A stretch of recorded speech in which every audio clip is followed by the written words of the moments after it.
Hello friends, welcome to my YouTube channel S study tips. और आज हम बहुत ही इम्पॉर्टेंट वीडियो लेके आए हैं जो आपके पेपर के लिए संविदा वर्ग 3 के लिए बहुत ही महत्वपूर्ण है। बाल विकास एवं शिक्षा शास्त्र पर आधारित बहुत ही महत्वपूर्ण प्रश्न पढ़ेंगे। ठीक है, वीडियो पढ़ने से पहले हमारे चैनल को लाइक, शेयर और सब्सक्राइब कर दीजिए। तो चलिए हम अपना वीडियो स्टार्ट करते हैं। पहला प्रश्न है हमारा, एरिक्सन के सिद्धांत के अनुसार पूरा जीवन विकास के खालिस्तान चरणों से होकर जाता है। ऑप्शन है 10, 21, 8 या 19।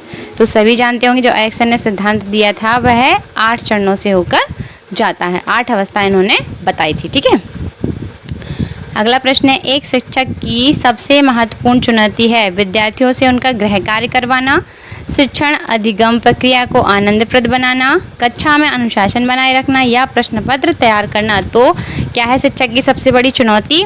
तो जो इसका ऑप्शन नंबर 2 है वह बिल्कुल करेक्ट आंसर है। शिक्षण अधिगम प्रक्रिया को आनंदप्रद बनाना शिक्षक की सबसे महत्वपूर्ण चुनौती होती है। ठीक है, अगला प्रश्न है, बुद्धि लब्धि के अंग्रेजी शब्द इंटेलिजेंस क्यूटेंट की उत्पत्ति हुई है किस भाषा से? जर्मन, भारत, अर्जेंटीना या बेल्जियम। तो जल्दी बताइए किससे हुई है इसकी उत्पत्ति? जर्मन से। किससे हुई है? जर्मन से। बहुत इंपॉर्टेंट क्वेश्चन है, याद रखिएगा, पूछा जा सकता है परीक्षा में। भाषा ग्रहण में कठिनाई किस बीमारी के अंतर्गत आती है? अफेसिया, डिसलेक्सिया, डिस्ग्राफिया या डिस्कैल्कुलिया।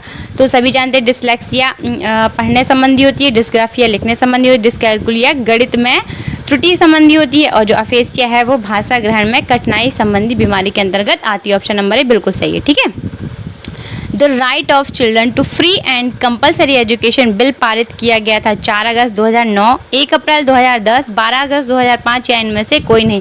सभी जानते हैं जो राइट टू एजुकेशन है वह 4 अगस्त 2009 में पारित किया गया था। ठीक है, पता है ना सबको, 4 अगस्त 2009। एक अध्यापक किसी भी समूह में समुदाय आधारित व्यक्तिगत विभिन्नताओं को समझ सकता है आंखों के संपर्क द्वारा, बुद्धि के आधार पर, भाषा एवं अभिव्यक्ति के आधार पर या गृह कार्य के आधार पर। तो व्यक्तिगत विभिन्नताओं को हम कैसे समझ सकते हैं? भाषा एवं अभिव्यक्ति के आधार पर। ठीक है, ऑप्शन नंबर 3 इसका बिल्कुल करेक्ट आंसर है। ठीक है, अगला प्रश्न है, संवेदी पेशी अवस्था कितने समय तक होती? जन्म से 2 वर्ष तक, 2 वर्ष से 5 वर्ष तक या 7 वर्ष से 9 वर्ष तक या 15 वर्ष से 21 वर्ष तक। तो जो संवेदी पेशी अवस्था है, जीन पियाजे ने संज्ञानात्मक विकास का सिद्धांत दिया था, उन्होंने 4 अवस्थाएं बताई थी। तो जल्दी बताइए संवेदी पेशी अवस्था की अवधि कितनी है? जन्म से 2 वर्ष तक। ठीक है, कितनी है? जन्म से 2 वर्ष तक। जीन पियाजे बहुत ही इंपॉर्टेंट है, परीक्षा में पूछा ही जाता है तो जरूर पढ़ें इसको। ठीक है, आदत निर्माण के नियम नहीं है, पुरस्कार एवं दंड, संकल्प की दृढ़ता, क्रियाशीलता या अभ्यास। तो जल्दी बताइए इसका करेक्ट आंसर क्या होना चाहिए? तो जो इसका ऑप्शन नंबर ए है वो बिल्कुल करेक्ट आंसर है। पुरस्कार एवं दंड के द्वारा हम आदत के निर्माण नहीं कर सकते। ठीक है, अगला प्रश्न है, किशोरावस्था को जीवन का कठिन काल कहा जाता है क्योंकि इसमें शारीरिक परिवर्तन होते हैं, बालक वीर पूजा करता है, बालक भाव प्रधान हो जाता है या बालक अपने पर नियंत्रण नहीं रख पाता। जो किशोरावस्था में कई प्रकार के हार्मोन्स रिलीज होते हैं जिससे बालक अपने आप पर नियंत्रण नहीं रख पाता, इसलिए हम किशोरावस्था को जीवन का कठिन काल कहते हैं।